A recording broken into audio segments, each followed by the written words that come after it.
Bora então ver sobre infrações e crimes de trânsito e também as suas penalidades e medidas administrativas quando cabíveis. Começar aqui conceituando, definindo alguns desses termos. O primeiro que a gente vai ver aqui é sobre infração de trânsito. Infração com R, tá? Não é inflação não. Cuidado para confundir com inflação. Não tem nada a ver com isso aqui. O infração vem de infringir, desobedecer.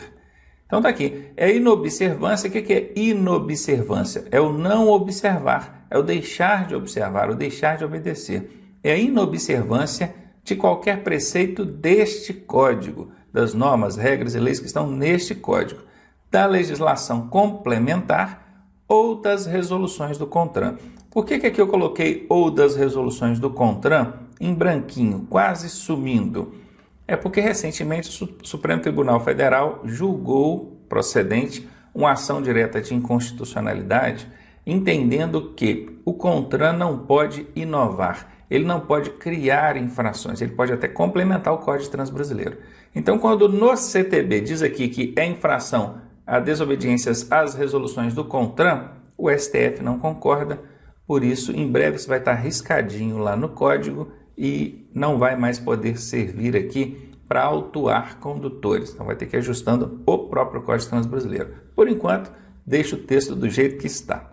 Cometeu a infração, ele vai sofrer penalidades. Penalidades são sanções, punições previstas pelo Código de Trânsito Brasileiro aplicáveis aos condutores infratores. São aqueles condutores que cometem infrações de trânsito. E agora presta atenção na dica. A responsabilidade pela infração, ela pode ser atribuída ao proprietário do veículo, ao condutor do veículo, ao embarcador ou ao transportador. Embarcador ou transportador quando se tratar de veículos de transporte de carga. Vamos falar aqui primeiro entre proprietário e condutor. Por quê? Porque nem sempre é o proprietário quem estava dirigindo. Vamos imaginar aqui a seguinte situação. Meu irmão tem um carro, emprestou esse carro para mim. Aí eu peguei esse carro dele e desloquei, fiz uma viagem de uma cidade a outra. No percurso, o policial que estava fiscalizando o trânsito me abordou, pediu a documentação do veículo e viu que ele estava com a documentação atrasada, irregular. Ele não estava com o licenciamento do ano. Aí ele vai autuar ali, vai lavrar o auto de infração, depois aquilo vai virar uma multa, no primeiro momento é só uma autuação, e aquela pontuação ela vai recair no prontuário de quem? A pontuação relativa à multa que aquilo ali vai virar. É uma multa gravíssima, 7 pontos a ser registrados no prontuário de alguém. Esse veículo não está licenciado. Ele vai recair sobre o prontuário do meu irmão, do proprietário do veículo. Porque essa infração ela está relacionada à regularidade do veículo. Quem é responsável por manter o veículo no documento em dia, pagar tudo bacaninha? É o proprietário. Portanto, nesse caso, vai ser o meu irmão, o dono do carro, que vai receber a pontuação. Num outro caso, naquelas infrações decorrentes de atos praticados na direção do veículo, aí já não tem a ver com a regularidade do veículo, tem a ver com a direção adotada ali, aí a responsabilidade é do condutor. Por exemplo, eu excedi o limite de velocidade. Tinha lá a fiscalização eletrônica, o policial me pegou ali no dispositivo portátil, né? E viu que eu estava excedendo a velocidade. Abordou, o senhor estava em excesso de velocidade, a infração aqui é tal, e essa pontuação ela vai recair sobre o prontuário de quem? No meu prontuário, eu, o condutor, não é no prontuário do meu irmão, ele não tem nada a ver com o fato de eu estar excedendo a velocidade. Então as infrações elas são assim, quando for relacionada à regularidade do veículo, é o proprietário que é responsável, então é ele que vai ter a pontuação no seu prontuário. Quando for decorrente de atos praticados na direção do veículo, o que eu estava fazendo, avancei o sinal vermelho, excesso de velocidade, estacionei em local proibido, aí no prontuário do condutor. Agora vamos falar de embarcador e transportador. Imagine o seguinte, esse aqui é o embarcador, é quem tem a carga para levar para algum lugar. E esse aqui é o transportador, é quem tem o caminhão. Então esse dono desse caminhão aqui, o transportador, ele chega no embarcador e fala assim, ó, o meu caminhão pode carregar até 10 mil quilos, até 10 toneladas, 10 mil quilos. E esse embarcador aqui fala assim, não, beleza, a carga que nós temos aqui só dá 10 mil quilos mesmo, não está tudo certinho. Mas ele não estava falando a verdade, o embarcador tem uma carga de 12 toneladas, colocou em cima do caminhão que só podia carregar 10 e colocou na nota fiscal que só tinha 10. Claro, senão o dono do caminhão vai ver que ali tem 12 e não vai deixar. Então o que acontece? Então esse caminhão pega, vai fazer viagem, no trajeto ele para na balança para fiscalizar. Aí vai ver que tem 12 toneladas. O que acontece? Quem que é a responsabilidade dessa infração? É do embarcador. Sabe por quê? Porque ele era o único embarcador, só tinha ele, e ele colocou na nota que tinha 10 toneladas e botou 12 toneladas no caminhão, enganando aqui o transportador. Então a responsabilidade aqui vai ser do embarcador, beleza? Um único embarcador e colocou na nota peso diferente daquilo que estava no caminhão. Agora vamos ver quando a responsabilidade é do transportador, do dono do caminhão. Veja bem, esse dono desse caminhão chegou nesse embarcador e disse assim: olha, eu tenho um caminhão aqui que pode transportar 10 toneladas. Aí esse embarcador falou assim: não, tranquilo, a minha carga aqui só dá 7 toneladas. E realmente só dá 7 toneladas. Aí ele fez a nota fiscal de 7 toneladas, colocou nesse caminhão e ficou tendo uma folga aqui. Não ficou de 3 toneladas ainda? Ele pode carregar 10, só colocou 7. Então o dono desse caminhão, o transportador, ele foi até um segundo embarcador, um outro camarada que tinha uma outra carga, e falou assim: o meu caminhão ainda tem uma folguinha lá. Você tem alguma carga para levar? Ele fala assim: tem sim, eu tenho aqui de 5 toneladas, cabe no seu caminhão? Aí o cara do caminhão fala assim: cabe, e não era para caber, né? Porque só tinha 3 de folga. Aí o embarcador aqui, o segundo embarcador, que não tem nada a ver com o problema, faz a nota fiscal de 5 toneladas e coloca no caminhão as 5 toneladas. Então deu 7 do primeiro, com 5 do segundo, 12 toneladas. Nem o primeiro embarcador, nem o segundo embarcador sabia do problema. Mas o dono do caminhão aqui, o transportador, sabia e deixou colocar mais do que podia aqui no caminhão. Então, nesse caso, a responsabilidade é dele, do transportador. Qual é a característica da situação? Mais de um embarcador. Então, quando é apenas um embarcador, na maioria das vezes, ele vai ser o responsabilizado, porque a gente vai ver ali que ele colocou na nota fiscal um valor diferente daquele que estava no caminhão. Agora, quando tem mais de um embarcador, aí acaba recaindo sobre o transportador. É claro que existem aquelas situações onde a responsabilidade é solidária. Os dois ali enrolaram, né? Concominaram ali e fizeram coisa errada. Então pode acontecer dos dois. Assim como também no lance do proprietário do veículo e do condutor, que era o caso do meu irmão e eu, né? Que eu dei o exemplo aqui. Então há situações ali em que a responsabilidade é solidária, pode ser dos dois também. Mas enfim, guarde isso. Uma infração, ela pode ser de responsabilidade do proprietário do veículo quando ela estiver relacionada à regularidade do veículo. Pode ser de responsabilidade do condutor quando a infração estiver relacionada a atos praticados pelo condutor. Pode ser do embarcador quando ele for o único embarcador e colocar na nota peso diferente que estava no caminhão. E pode ser do transportador quando a carga for proveniente de mais de um embarcador. Aí o rolo é dele aqui. E ainda pode ser solidária, a depender do caso.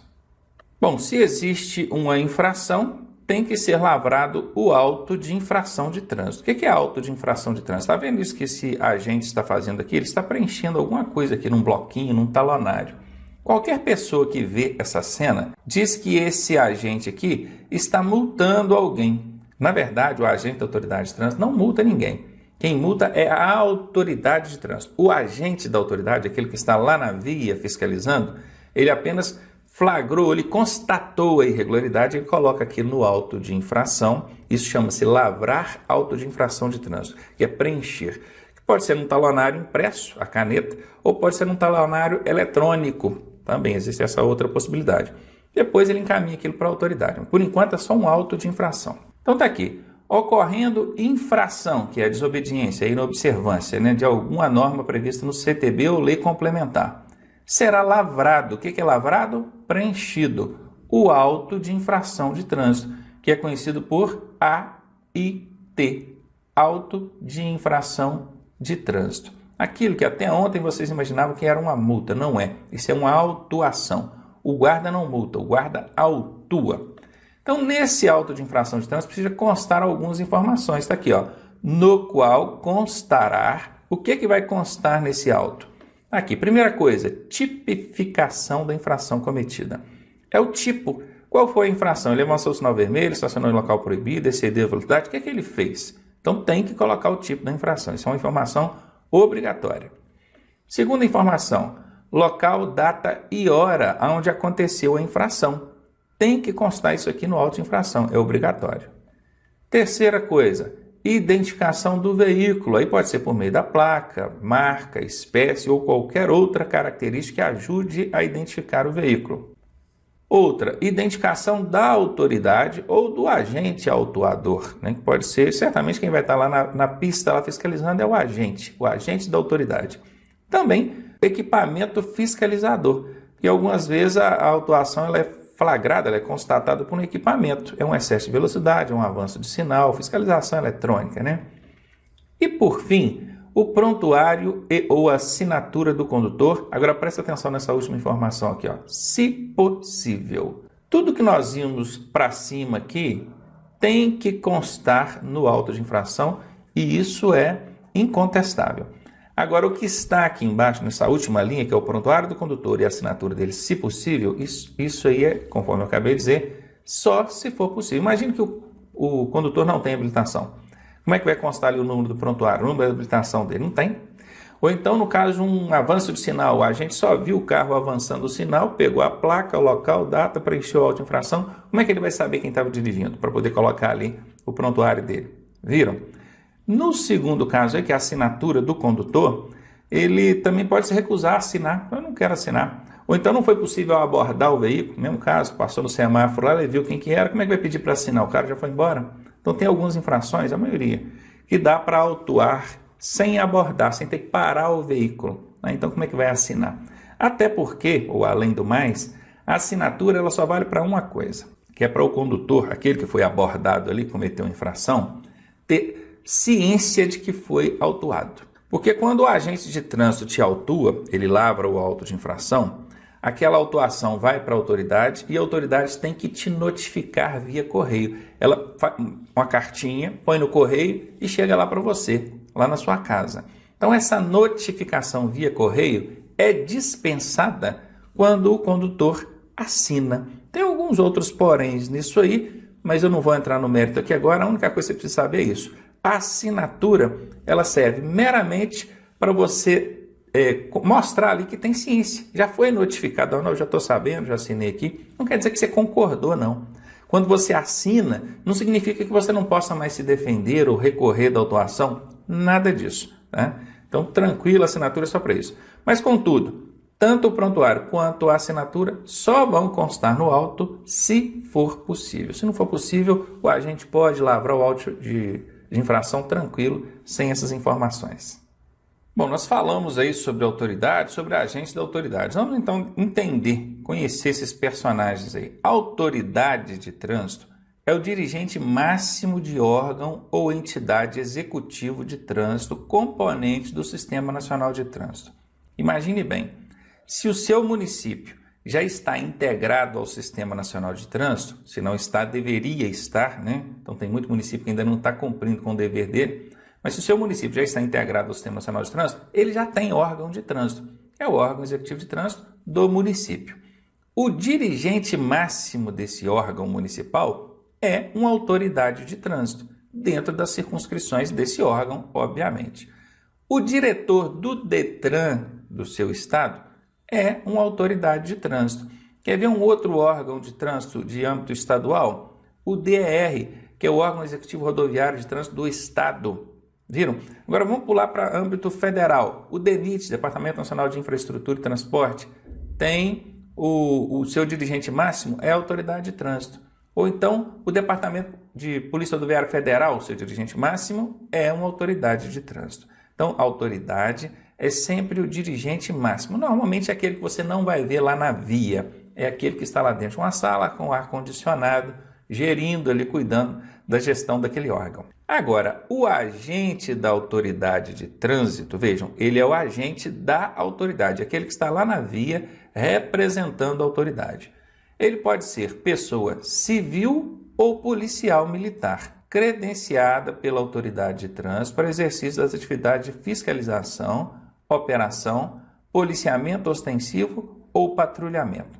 Quando a gente fala civil ou policial militar, não significa polícia civil e polícia militar, não. Porque o militar, o policial militar, a polícia militar, você conhece muito bem. Esse é o militar. O policial rodoviário federal, ele não é militar, mas ele é um policial e está lá fiscalizando. Não precisa nem ser polícia, pode ser um agente de trânsito, por exemplo, está vinculado ao órgão municipal de trânsito. Ele é um civil, uma pessoa civil, não é um militar. Está credenciado pelo órgão para fiscalizar? Beleza, ele pode fiscalizar. E aqui embaixo, quando fala, ó, ele está credenciado para fazer o quê? Para fiscalizar, para operar o trânsito, para policiamento ostensivo ou patrulhamento. Dando um destaque para esse último aqui, ó, policiamento ostensivo, normalmente a polícia militar, né? Está lá fardada fazendo policiamento ostensivo. E o patrulhamento de trânsito, o Código de Trânsito Brasileiro faz uma menção direta à PRF. Então, sempre que colocar aí patrulhamento de trânsito na sua prova ou na questão, relacione isso com a Polícia Rodoviária Federal. Continuando ainda, quem é competente para fiscalizar? Quem pode fiscalizar? Então, são competentes para lavrar um auto de infração de trânsito. Lavrar é preencher. Auto de infração de trânsito, aquilo que nós vimos agora há pouco. Quem pode? O servidor civil. Então, está aqui, não é militar, é um servidor civil. E aqui, quando diz estatutário ou seletista, é o regime de contratação dele, o regime de vínculo trabalhista. Estatutário mediante estatuto. E aqui o seletista, processo seletista aí de trabalho, é o vínculo seletista. Pouco provavelmente isso aqui será explorado na sua prova. Pode até aparecer lá estatutário ou seletista, mas a pergunta não vai estar relacionada a isso. Basta que você saiba que pode ser um servidor civil sob o regime estatutário ou seletista. Quem mais? O policial militar. Esse também, estando credenciado, né, pelo órgão de trânsito para fiscalizar, ele pode. O policial militar, a polícia militar, por si só, não fiscaliza trânsito. Ela precisa estar vinculada a um órgão executivo de trânsito. Por exemplo, normalmente, isso é em todos os estados e no Distrito Federal, a polícia militar está vinculada ao DETRAN. O DETRAN é o órgão executivo de trânsito do estado. Então, a polícia militar vai fiscalizar a documentação do veículo, vai fiscalizar aquelas infrações relacionadas à regularidade do veículo e do condutor, documentação do condutor, porque essas são infrações de âmbito estadual.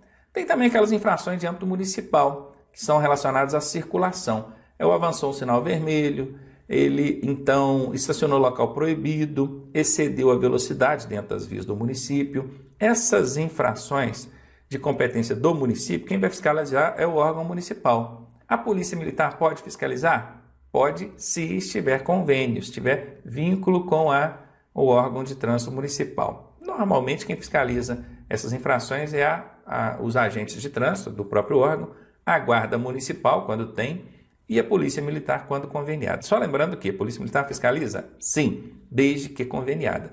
Polícia militar vai fiscalizar as rodovias estaduais, mediante convênio com o órgão executivo rodoviário do estado, o DR.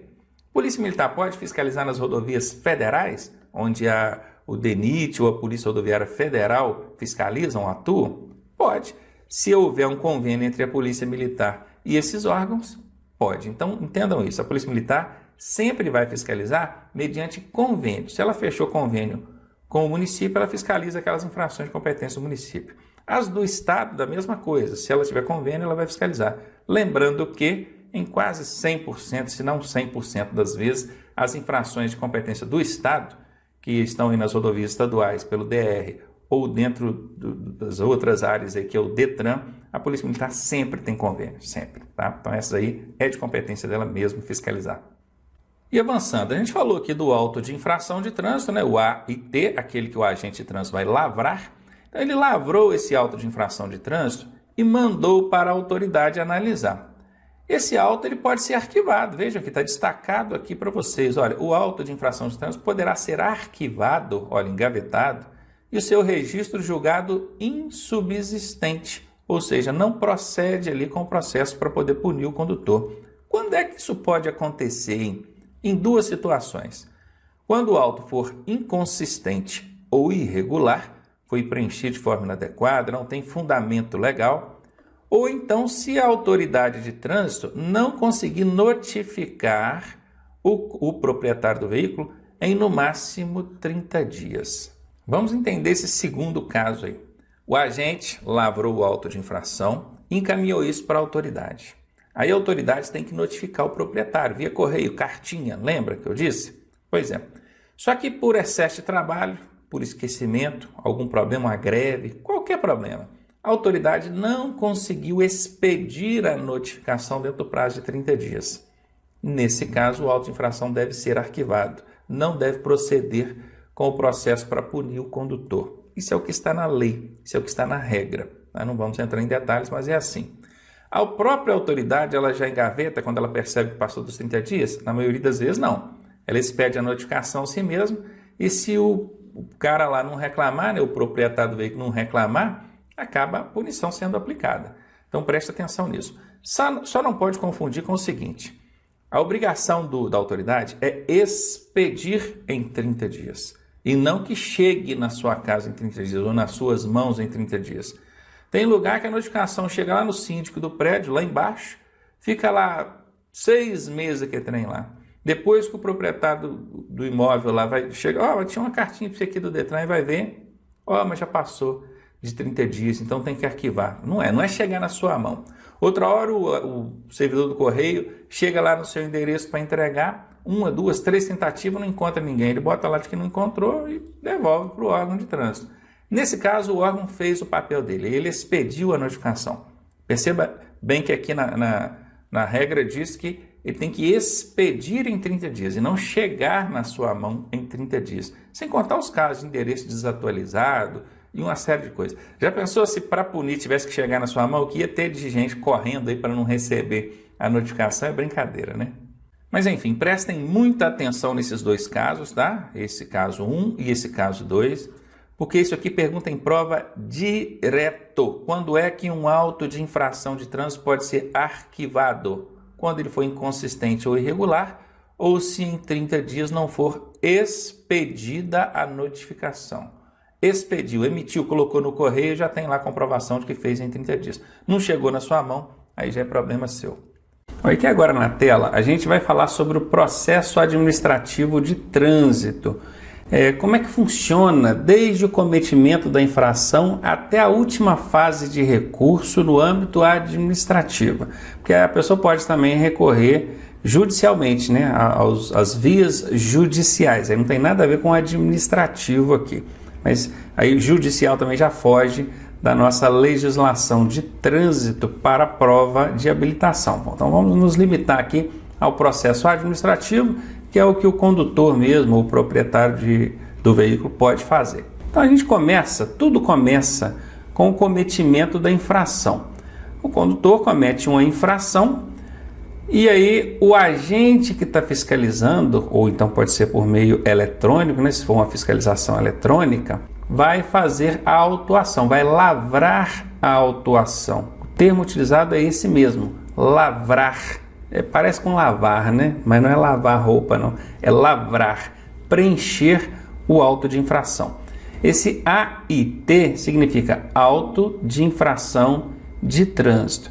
Então, o agente fiscalizador constatou aqui o cometimento da infração e vai então lavrar o auto de infração.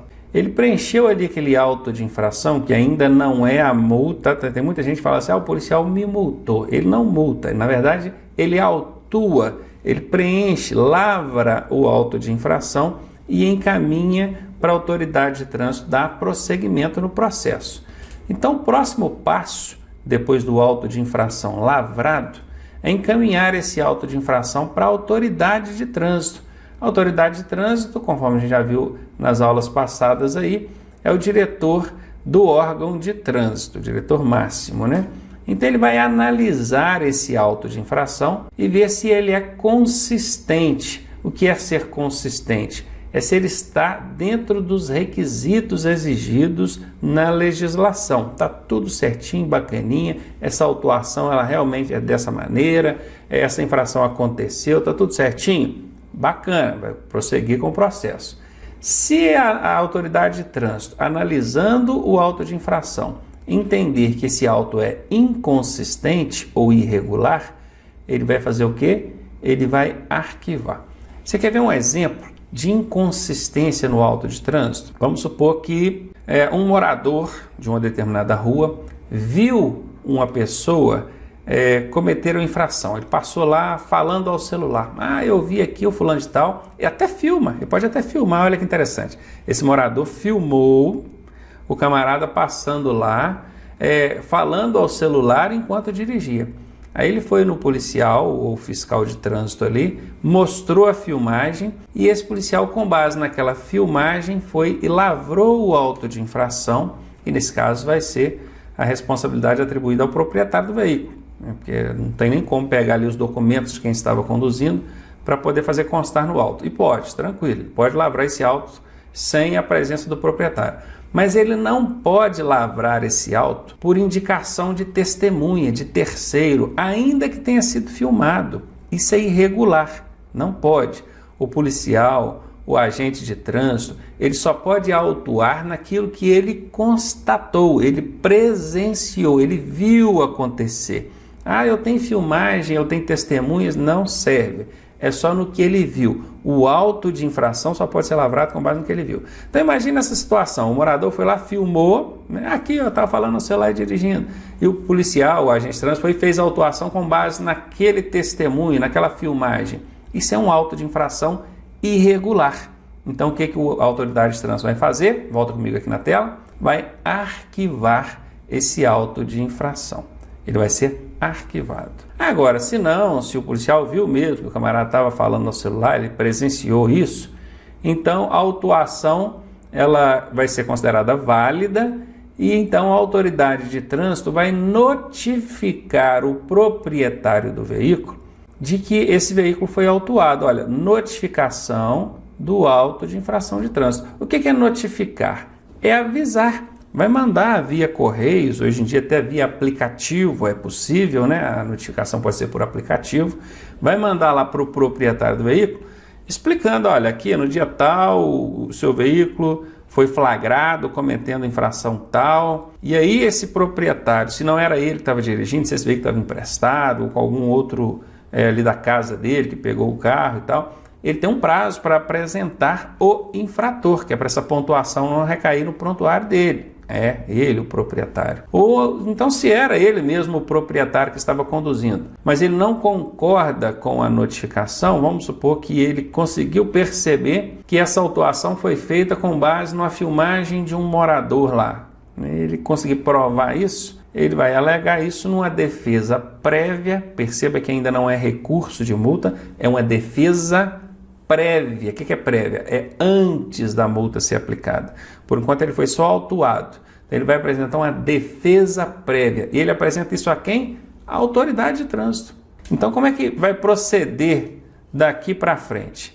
Ele vai ter que apresentar o infrator, caso não seja ele quem estava dirigindo. Ou então vai apresentar a defesa prévia, caso ele discorde da maneira como a autuação foi colocada. Apresentada a defesa prévia e acatada pela autoridade de trânsito, essa autuação será arquivada e o processo não vai continuar. Agora, se essa defesa prévia não foi acatada pela autoridade de trânsito, ou então se o proprietário simplesmente apresentou o infrator, não era eu que estava dirigindo, era outra pessoa, o processo vai continuar, né? E esse apresentar o infrator é simplesmente para livrar da pontuação recair sobre o proprietário. Que aí a pontuação vai para quem realmente estava dirigindo. Mas o valor pecuniário, o valor da multa, essa fica atribuída ao veículo, tá? Não tem como livrar, não. Qual que é o prazo em que o camarada tem aqui, o proprietário do veículo, para apresentar o infrator ou então apresentar defesa prévia? 30 dias é o prazo que ele tem.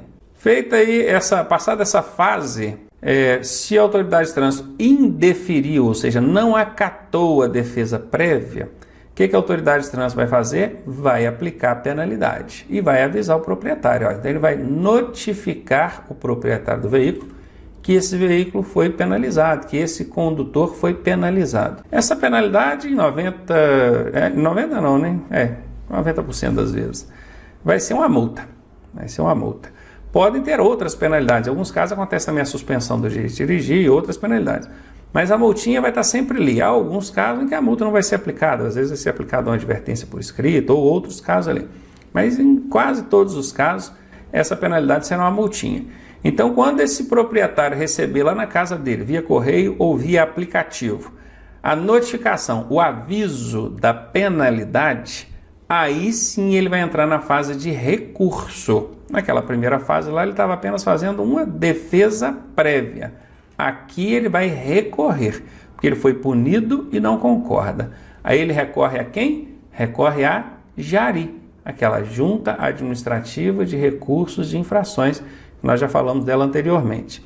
Essa JARI vai julgar o recurso desse proprietário do veículo ou desse condutor, e se esse recurso for acatado, se ele for deferido, essa autuação não, agora já é a penalidade, essa penalidade será arquivada e ele não vai sofrer nenhuma punição. Agora, se não, meu amigo, aí vai indeferir e ele vai ter mesmo que pagar a multa, cumprir ali com as penalidades. O prazo para recorrer é 30 dias. O prazo para JARI julgar é 30 dias. Tudo dentro do processo administrativo de trânsito é 30 dias. A única coisa que foge desse prazo aí é o prazo para que o processo administrativo seja aberto, né, que tenha no máximo 180 dias, porque se ele não for aberto em até 180 dias, essa infração, essa autuação vai prescrever e então nada desse processo aqui vai poder acontecer. O cara cometeu infração, o agente de trânsito viu e autuou. Mandou para a autoridade tem 180 dias. É nessa fase aqui, né, na fase de análise de consistência. 180 dias para dar prosseguimento no processo. Se não fizer, prescreve. Então, tirando isso aqui, que é 180 dias, o resto tudo aqui, meu amigo, é 30 dias. Aonde aparecer prazo aqui, é prazo para isso, prazo para aquilo, é tudo 30 dias. Guardou? Assim fica mais fácil, né? Então aqui para JARI recorrer, ela vai ter também 30 dias. Para julgar, né? Aliás, o recurso, ela vai ter 30 dias. Se esse recurso foi indeferido, se a JARI não aceitou o recurso do proprietário do veículo ou do condutor, ele ainda tem um outro recurso, em segunda e última instância administrativa, que é aqui, ó, recurso em segunda instância. Esse recurso vai ser encaminhado à junta especial da JARI, uma junta especial, ou então ao CETRAN, que é o Conselho Estadual de Trânsito. Ele vai fazer essa análise em última instância. Só não vai ser o CETRAN quando a infração for, quando a autuação, né, tiver sido lavrada pela Polícia Rodoviária Federal ou pelo DENIT, Departamento Nacional de Infraestrutura. Por quê? Porque tanto a PRF quanto o DENIT são órgãos de circunscrição nacional.